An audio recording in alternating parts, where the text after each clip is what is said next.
Facebook. Spend the rest of I might move myself.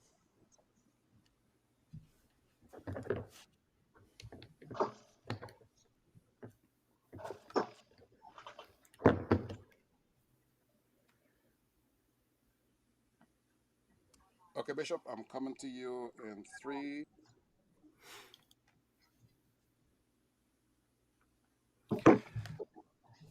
Welcome, everyone. Good morning, good afternoon, wherever you are watching this from live around the world. Thank you for joining us on this special live broadcast on Hunger Action Month. We have a lot to talk about today, and I believe you play a very important role in helping to address food insecurity around the world in your communities. So, as you are watching this live broadcast, or perhaps it's the podcast, I want you to prepare yourselves to make comments, to let us know what you're thinking, and hopefully you can position yourself to be able to help us address this very important need in our communities. The purpose of today's roundtable is to bring awareness to the impact of hunger and food insecurities around our communities, and to also provide steps to assist where necessary.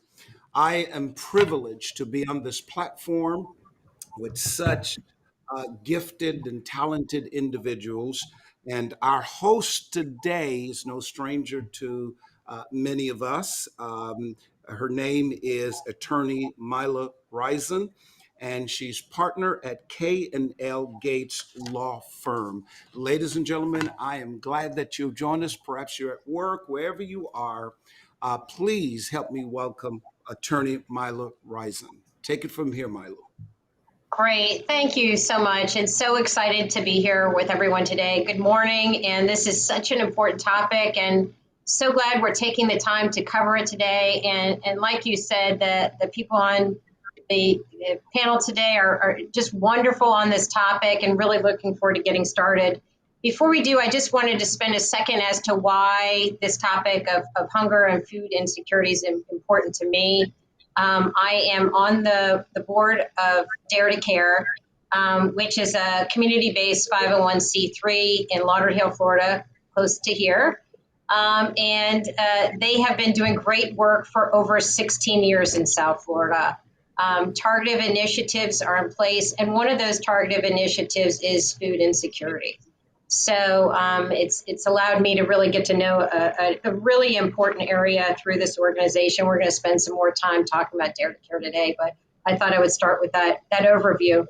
And let's do some introductions of the speakers before we get going here.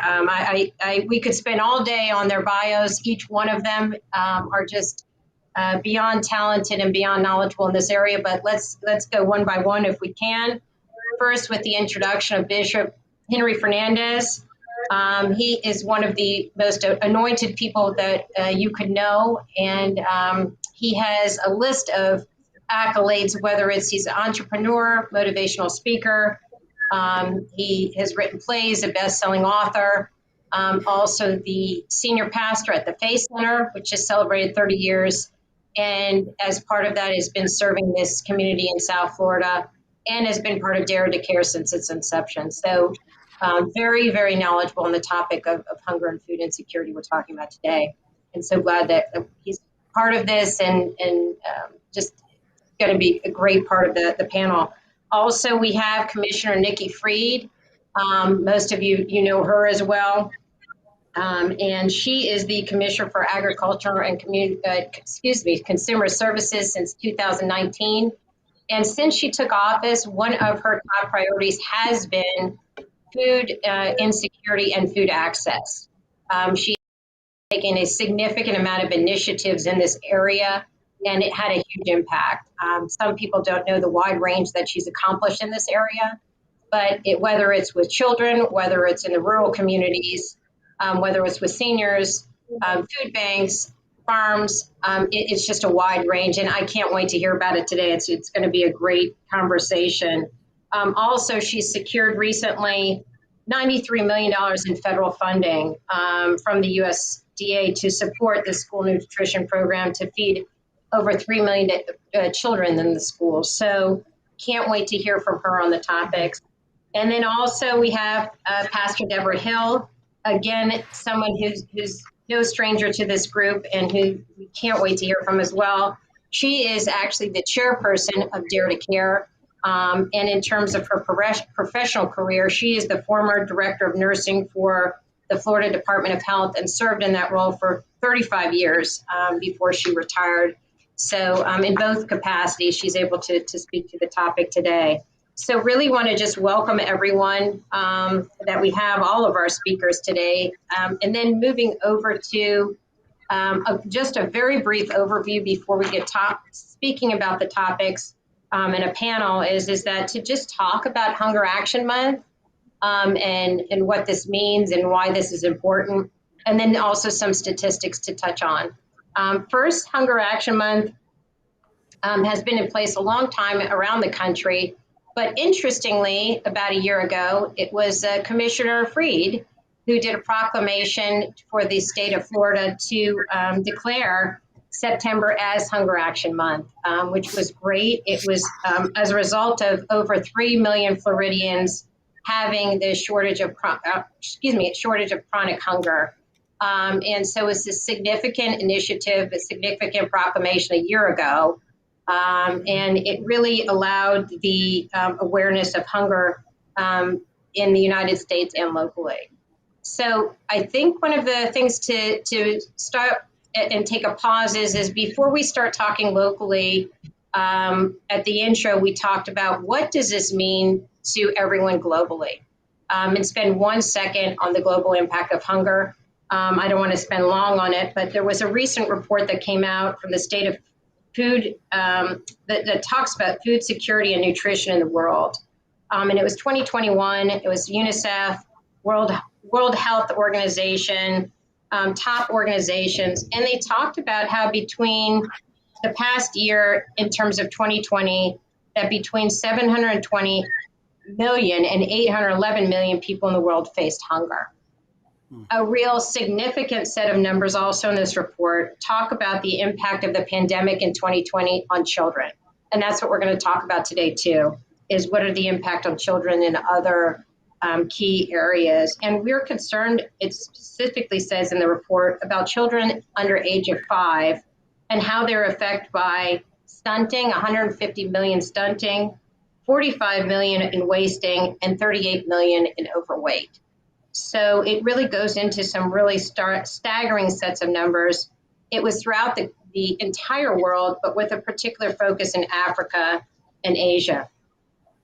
What does the United States look like? It's no stranger to the United States, this issue as well. Over 38 million people are impacted in 2020. Florida, we're going to hear about today as well. In 2020, 1 in 4 children in Florida are estimated to be food insecure.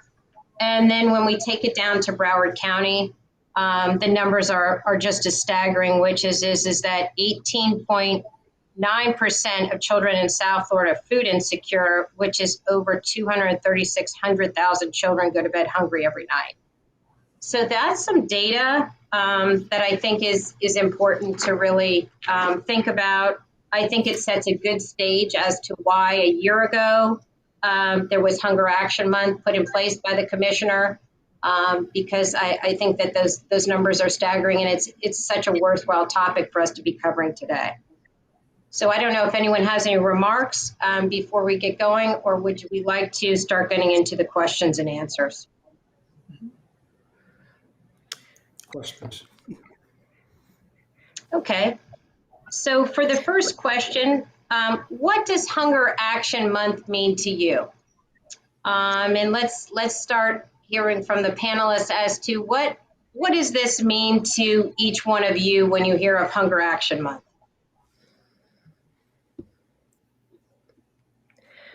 Well, I'll get started. And before we do get started, I do want to talk through what you just discussed, that we did a proclamation a year ago. And I have another proclamation here with us today, because this is something that impacts everybody across the board. Whether you directly are impacted by being food insecure, or you work with somebody who's food insecure and you don't even know it. There's so many people in our communities that are impacted by this issue. And it's so important that we bring awareness to the situation. And so this is an important month for me, because this is something that I've been working on, quite honestly, my entire life. When I was in high school, I was doing soup kitchens down in downtown Miami.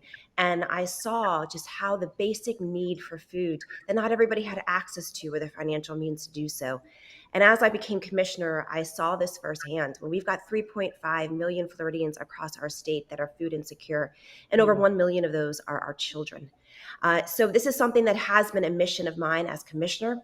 This is a personal issue to me, because I know that when our kids can't eat in school and don't eat in school, they can't be successful in school, and they end up dropping out or not having the same economic opportunities that their peers and colleagues do.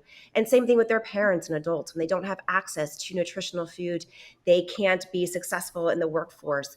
And then they are constantly having other healthcare issues and other concerns, and not being able to be productive necessarily in society. So this is something that is on all of us to continue to heighten awareness, continue to bring conversations of how we can resolve these issues. This is Florida in 2021. And this is United States in 2021. And unfortunately, so many of our cities and our counties are struggling with food insecurity.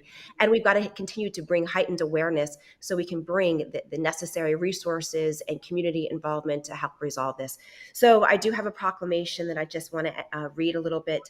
Whereas the Florida Department of Agriculture and Consumer Services is committed to increasing access to nutrition for all Floridians through the administration of our school lunch program, summer food service program, seamless summer option, commodity supplemental food program, the emergency food assistance program, and support of Florida's food banks and nutrition programs and partners.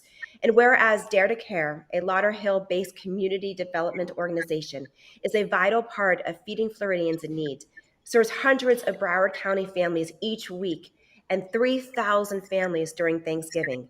It helps further FDEC's effort to reduce hunger and improve the health and well-being of all Florida residents. Now, therefore, I, Nicole Freed, Commissioner of Agriculture for the state of Florida, do hereby proclaim the month of September 2021 as National Hunger Month in the state of Florida. Encourage all Florida residents to join the fight against chronic hunger by volunteering, donating, and raising awareness for organizations dedicated to improving access to the state of Florida. So for all those who were involved with this fight, thank you for what you are doing. Thank you for continuing to raise awareness. And this is something that we as a community and as a state must come together to resolve together. So thank you. Wow. Thank Thank you, you. Commissioner. Thank you for Commissioner Free for that awesome proclamation on behalf of Dare to Care, and the recognition for this month and bringing it to the forefront. Thank you on behalf of Dare to Care. We appreciate what you do, all that you do, and it just motivates us to do even more. So I just appreciate and want to say thank you on behalf of Dare to Care. Yes, yes. And I totally agree with that. Thank you so much. That was very kind of you. If you don't mind, I'll go ahead of Pastor Deborah to answer your question, Attorney Milo. Three things comes to my mind when we're talking about Hunger Action Month.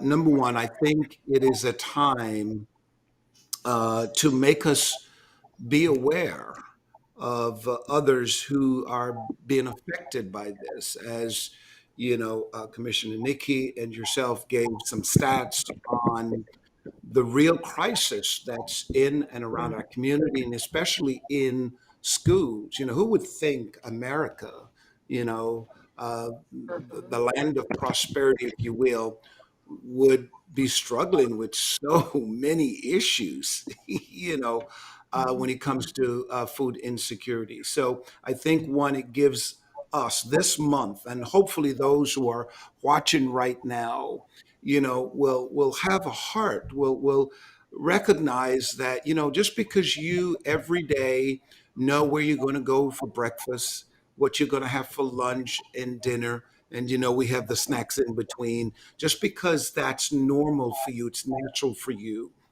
There are millions of people. In fact, based on the stats, almost 1 billion people on the planet who will go to bed tonight hungry. That alone should touch anybody, to if you have a heart, I think, for people. Number two, I think it also helps us this month to find ways to address the need. It's one thing to identify that there's a need, but is there a plan? Mhm. What can we do to make a difference, in making people be able to say, I know where my next meal is coming from. And finally, number three, to collaborate with other organizations and people. I mean, right on this platform, many of you are watching around the world, and in particular, maybe in our own communities here, you're seeing four groups of people, or four different people, I should say, in this one group, in this one platform, who have come together to make a difference. I think we can accomplish so much more when we are Mhm. united. And I Mhm. hope that this month will give all of us, whether you're a pastor watching yourself, a community, elected official, maybe you're a business owner, or just a citizen of your city, every one of us, if we come together, we can truly make a difference in this area. So that's my input on the question. Thank you. Amazing Uh, comments. Amazing comments. Pastor Deborah, do you have some thoughts on this? just to add a few thoughts, it means so much to highlight the level of food insecurity in our community, in our state, and our nation. I think it gives us the opportunity to shine a light. Part of the mission statement for Dare to Care is to meet the most pressing needs of individuals and families. If food insecurity is not a pressing need, then I don't know what is. It is a major issue. People tend not to think about it, just as the other panelists have said already. But if you're going to bed and you're not sure how you're going to feed your family the next day, you're not sleeping well, you're not performing well, your overall attitude isn't good. How can you think well, especially if you're a parent and you don't know how your children are going to be fed the next day? How are you going to prepare a meal for them? So I think this is wonderful, this podcast, where we're able to actually shine a light and encourage people to take action to address this issue of food insecurity. Okay, great. So I think one of the things to also talk about, and it sounds like everyone's touched on this in the opening, is what can we actually do? That we've heard about the statistics, we've heard about the need for the awareness, but it would be great for all of us to now spend a couple minutes talking about what can we do and what are we doing to bring awareness and change to the current situation. Well, I'll start. I can start with that one. The good news is each of us can help bring awareness to this situation. We all have a role. Um, just with Dare to Care, the amount of people we serve every week, we serve approximately 1,000 individuals every single week. And you can volunteer, you can send donations in, you can talk to your neighbors, talk to your friends. Sometimes we see people, they look well, we see them on the outside, we think they're doing okay. But some of these very same people may not know where their next meal is coming from. And I think it's up to us to share information. Dare to Care has been around for 16 years. And I remember we had a caretaker coming to help out with my mom before she passed. And I happened to mention to her, I said, by the way, do you know about Dare to Care? Do you know we give food every single Saturday to people who have need? And she was like, I didn't know that. And she didn't have a need herself, but she had two elderly neighbors Mm, who because of the pandemic, we're no longer able to take public transportation. They weren't driving. So she would go, she would get food for those two elderly neighbors, and she would take food to them. And they were so, so appreciative. And she was like, oh my goodness, please, please let everybody know how appreciative they are that they don't have to worry about where the meal is coming from. So there are a lot of things we can do, but when we talk about the action, Hunger Action Month, we have to take action. We have to do something. And I can jump in here too, because there are so many fantastic organizations across the entire state and across the country that are doing so many great works like Dare to Care, No Kid Hungry, and there's so many opportunities for people in the communities to get involved. But what I've also seen across our state is coming up with new initiatives, new ideas of how to feed our communities. Whether that is, trying to start a urban garden in your community, and especially areas that may be food deserts. And so you're teaching the community how to garden and find some pride in their community, and teach people, and especially our kids, what a nutritional value a tomato is, and how to grow a tomato. And so now you're empowering people too. We're seeing it also in some creative activities out across our state too, with agriculture, working together with different businesses to create almost pop-up gardens, and pop-up locations where you're going to provide food for some, again, food desert areas. So there's all these great organizations, but there's also ways for even a community to come together and think outside the box. In Orlando, we have a fantastic organization that actually takes an old school bus and puts it with fresh fruits and vegetables and goes right into the community, to give out some of that fresh produce. I've called on universal breakfast inside of our classrooms, inside of our schools, because we know that so many of our kids still don't have access to food, of course, for breakfast. And there's a stigma attached to going into the cafeteria to get breakfast. So I've said, why don't we just give free breakfast to all of our kids? And even those programs that are free and reduced, just make it free. The amount of money that we spend on the reduced is pennies on the dollars across the country.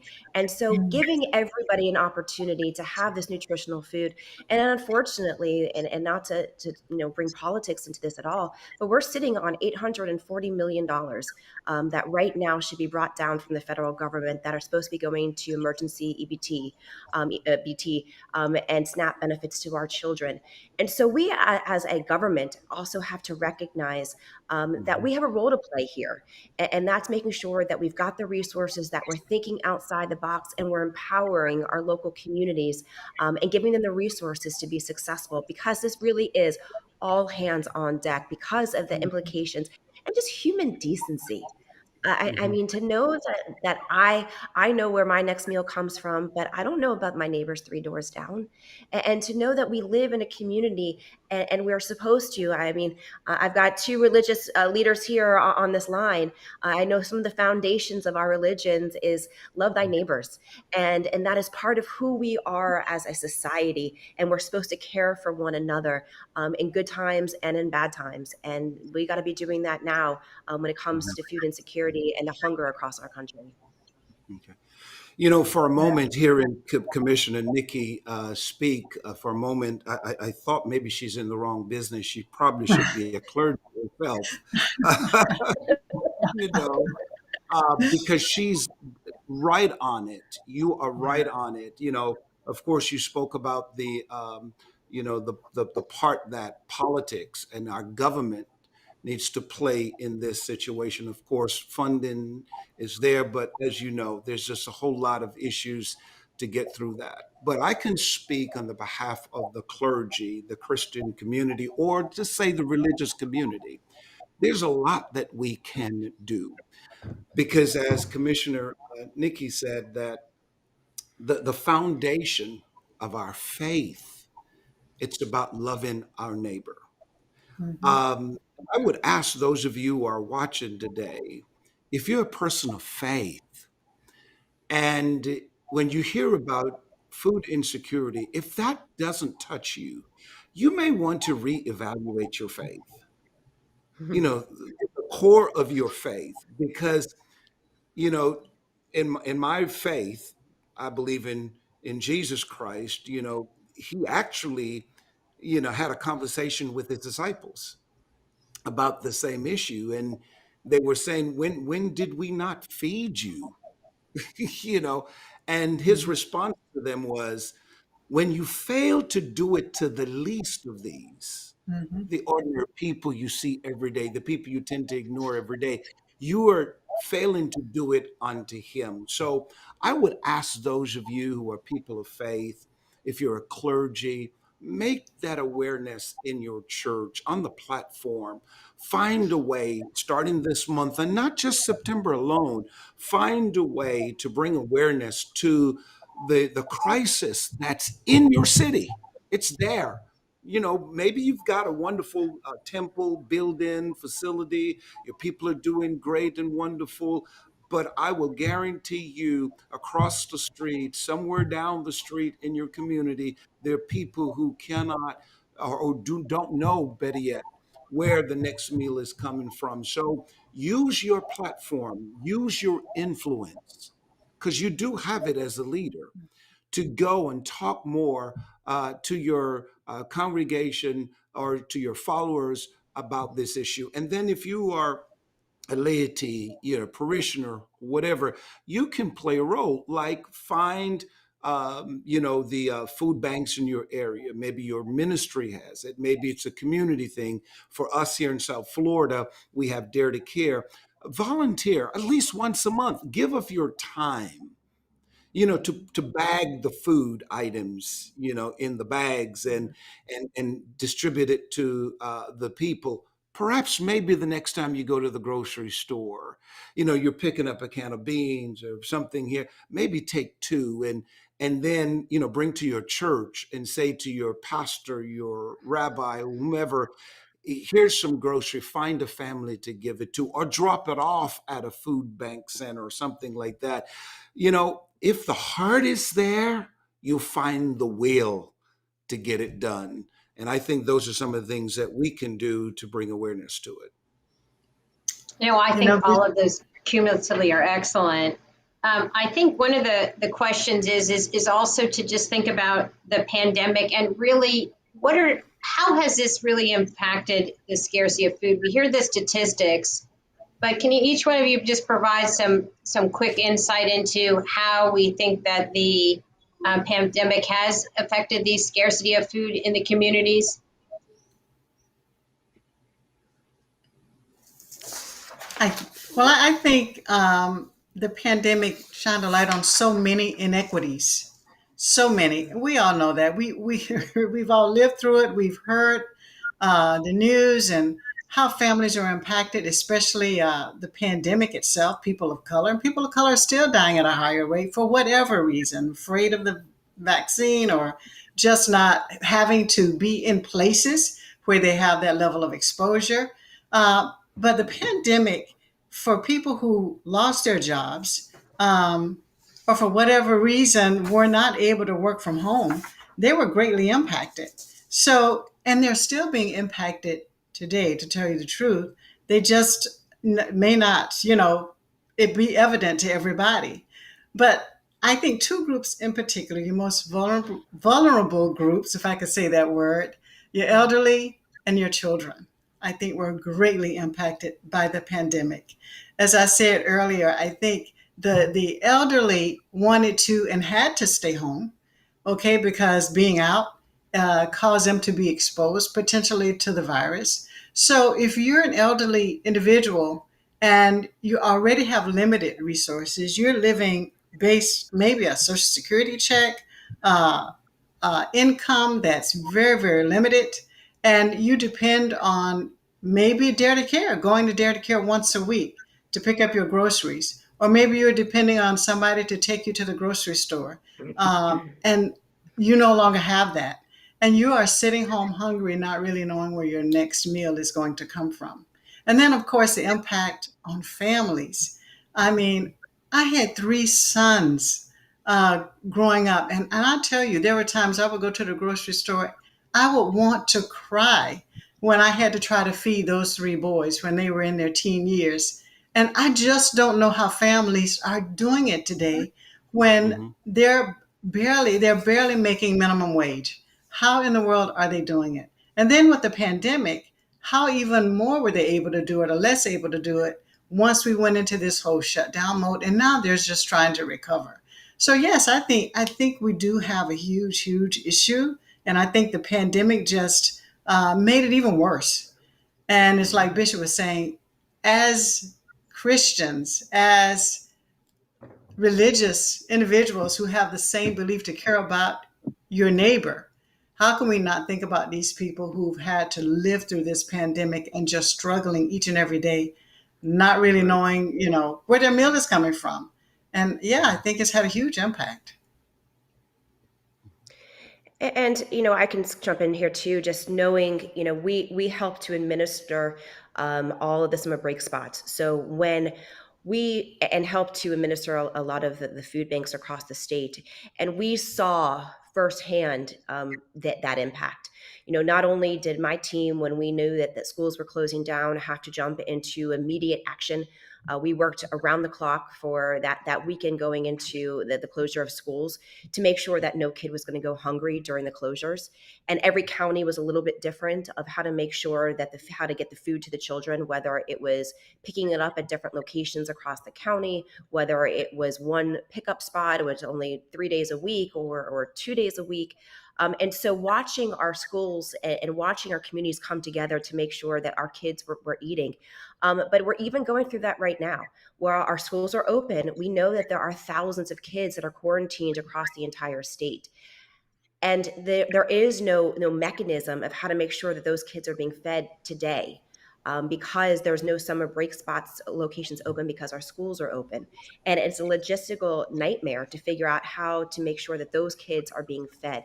So our office is working around the clock trying to find solutions to that. But this just kind of continues to magnify what is happening every single day with our families.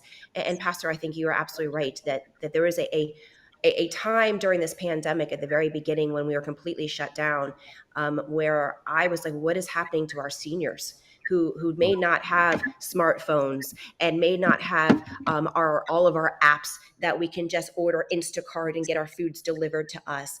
I mean, our seniors don't have access to that. And if our typical caregivers are not providing those Mhm. resources and they don't have access to the same people who are typically taking them to go food shopping, what was happening to our seniors. And I think that this again continued to heighten the awareness of what is happening. And I volunteered a lot at our food banks in the last year and a half and saw every community coming together, but seeing those lines get longer and Mhm. longer every single time. And the people that are coming to those locations saying to me, this is the first time I've ever been here. Hmm. Thank you. And to Hmm. know that there are so many people for the first time had to ask for a little bit of help, and there's nothing to be ashamed about. There's so many people across our country that were struggling and we struggle together. And so there's never feel bad about asking for help and for assistance as long as you're willing to give it back when you are in a capacity to do Hmm. so. And that's always, I come from the Jewish faith, and we are taught to kun olam, to heal the world. And that is who we are as people too, is to always be able to give back. But I do think the pandemic unfortunately worsened the situation. But also, I consider this almost a silver lining that we're having conversations like this. And these are not the Right. first time these conversations are happening this month or the last year. The more and more people across our country are recognizing the food insecurity that has happened across our country, and more and more people are finding in their hearts to want to help and to be supportive of their communities. Commissioner Freed, you bring up a good point when you talk about the shame, um, because I do think that, like you're saying, it's the first time that people have had to access a food bank, and there is a Right. lot of shame to that. Like, I'm working, Mhm. I've never had to get a handout, and people should not feel that way. If you have a need, Mhm. and we're able to provide that need through whatever means, whether it's the Dare to Care food bank or some other food bank, don't be ashamed. Take advantage of it. Mhm. Because at any point in time, any one of us could be in that situation, you know? So I Right. think that was a good point that you made out, and I just wanted to add a little bit to it. That's all. Wonderful. Bishop, do you have any thoughts about the pandemic and what you've seen on your end? I'm sure you've seen a lot, and a lot that a lot of us don't see on the outside. I think both of the speakers, brought it all out on the table. Definitely, we've seen longer lines. The need is there. I was volunteering at our Dare to Care Center. I believe it was last year during the week before Thanksgiving, or the week of Thanksgiving, I should say. And what struck me was the fact that last year was so different from previous years because I've watched people with certain cars, certain professions.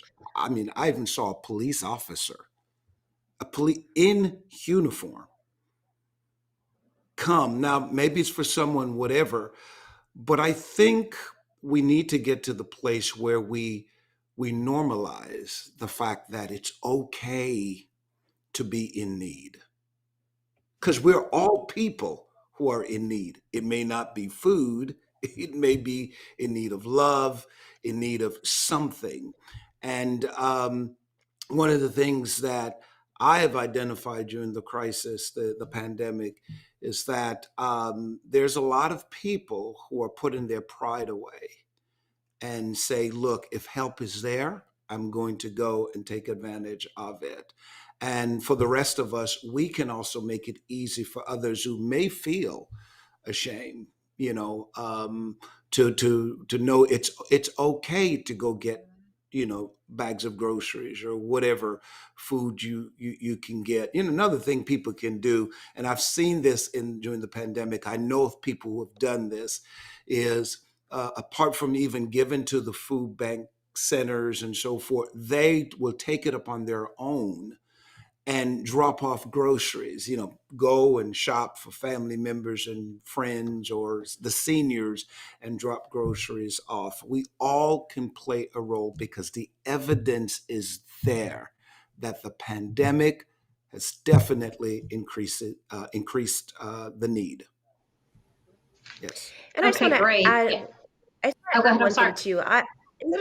I advised you when people were receiving those the first stimulus checks last year. I was on some Zooms in some communities that said, I really don't need it. Can I give it back to the government? And there was no mechanism to give it back. And I said, why don't you do this?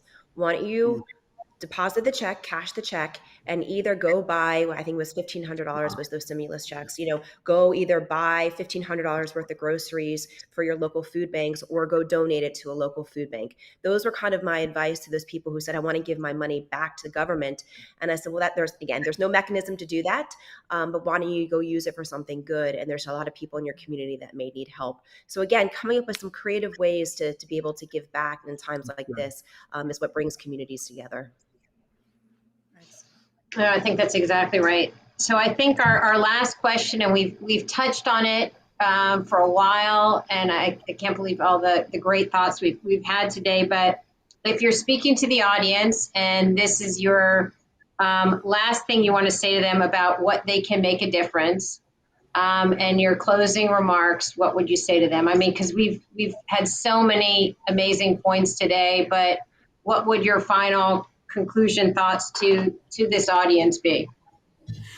I will end it this way. I've noticed that there is Lacastra Horton made a comment. She says people are not able to go and get food due to the corona virus. I will say to her and to others, the need is great. We understand that we're in the midst of a pandemic, but help is also available.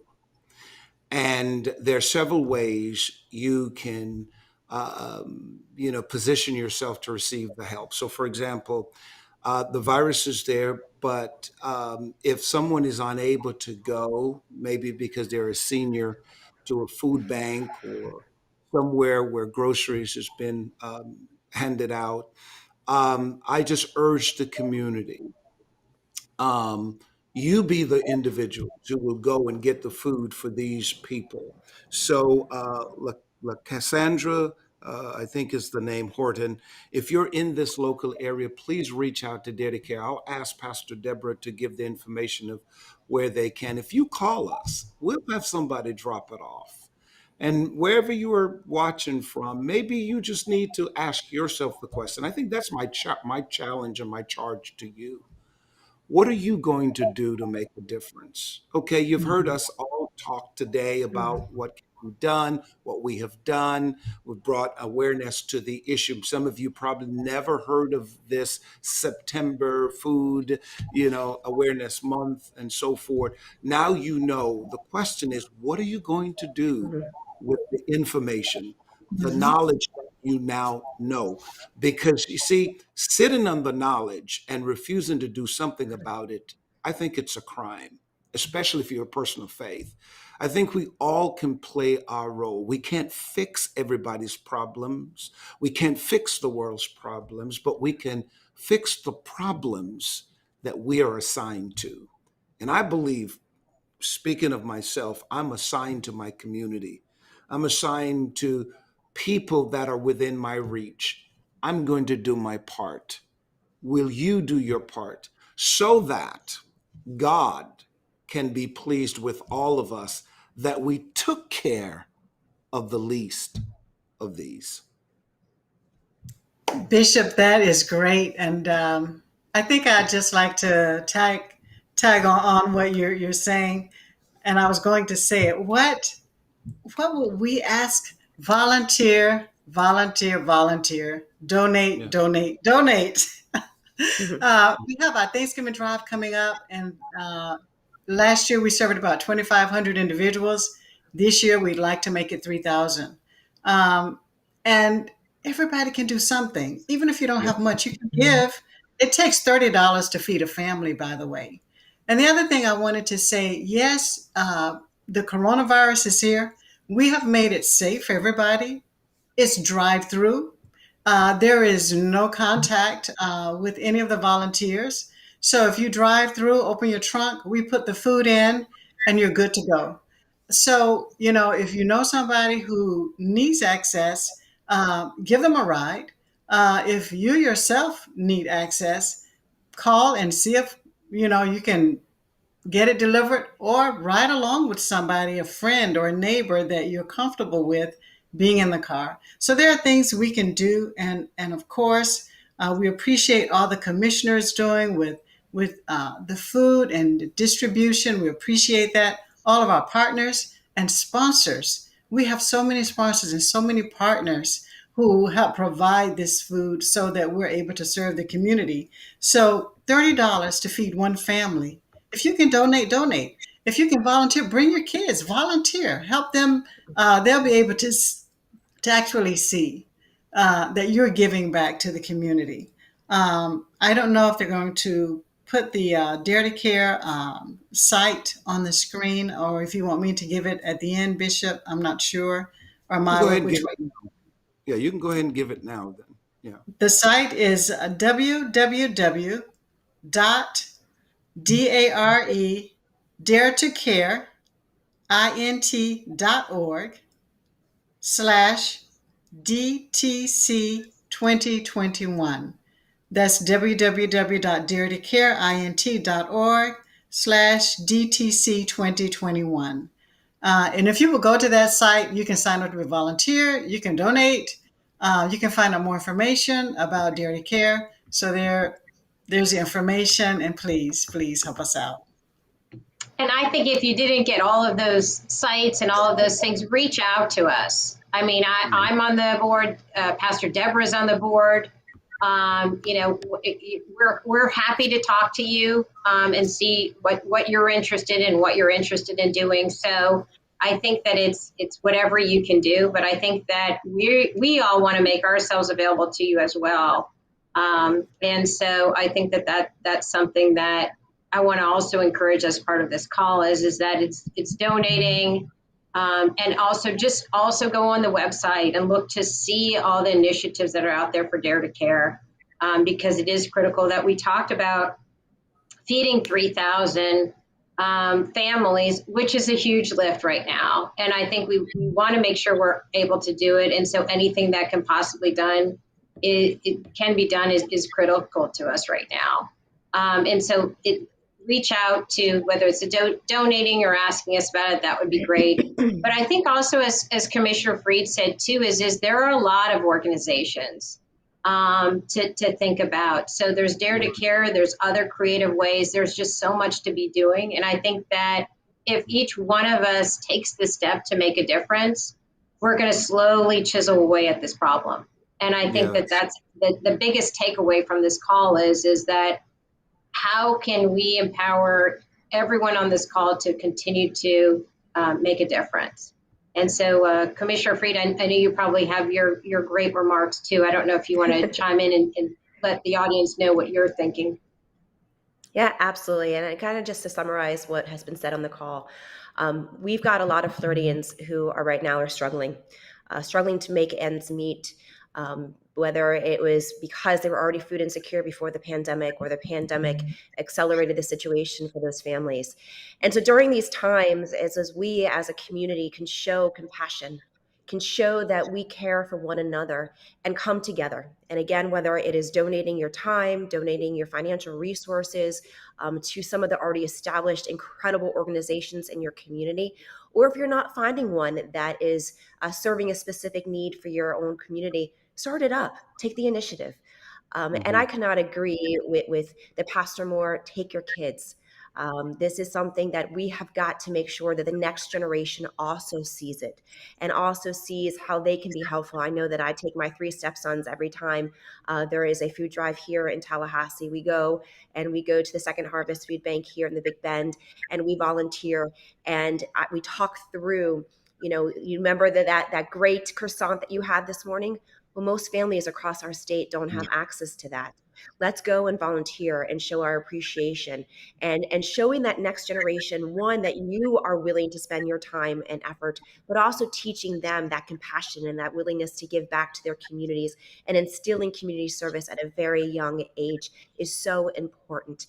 And because this is something that is, it's a silent killer. Because not only are we, people are not having access to food, but a nutritional food. Because of course we know that it's a lot cheaper to go and get a family of 4 over a drive-through at McDonald's, but that's not nutritional food. That is only Right. going to increase some of the diabetes and other health concerns, which then will have a drain on our healthcare system and on their own well-being. So it's making sure that we are providing access to affordable nutritional food, or giving out access to nutritional food as well, and doing the food banks, but also the community gardens, and teaching people in the communities how to survive as well. So this really takes a village, is what the end story that you're hearing from everybody on this call. It takes individuals, it takes community organizing, and it takes the people willingness to give of their time and of their heart. We are going to get through this, not only through this pandemic, but we are going to tackle food insecurity, because we do have a heightened awareness across our country. We're seeing it from the Biden administration willingness to send additional dollars down, and those of us inside of government recognizing the need, and making sure that we are providing the resources necessary to help our communities out. So I'm so honored to have been part of this riveting conversation today. I know that it is just 1 hour of our day where so many of our families struggle throughout the day. And so knowing that this is just one conversation, there are conversations that are happening like this all across our country. And just know that you have a partner inside the Department of Agriculture, as well as me as an individual, who will understand the needs across our state, and will continue to fight for the people of our state that right now just may need a little extra assistance. And I think we also want to thank you for being on here. We know how much you're tackling right now. And I think for you to be part of this with us today, we just appreciate it. And again, we appreciate the proclamation, obviously timely, but to have Dare to Care carved out in there was very much appreciated. And again, appreciate your words and everything that you've shared today. And to the other 2 speakers as well, do not want to leave them out, both Bishop Fernandez and Pastor Hill. It was great for all of us to come together today. Hopefully the audience got a lot from this, and hopefully the audience will feel free to reach out to any of us, and continue to have dialogues and continue to have conversations on such a key topic. And this is just the beginning. These conversations are really just the beginning. This is not a one-time thing. This is the beginning, and this is why this is the whole month, to raise awareness and raise conversations about it. So, but I'm glad we did take the time today, and thank you everyone for joining us. Thank you. Bye, everybody. Thanks, everyone. Bye-bye. Thank you. Thank you.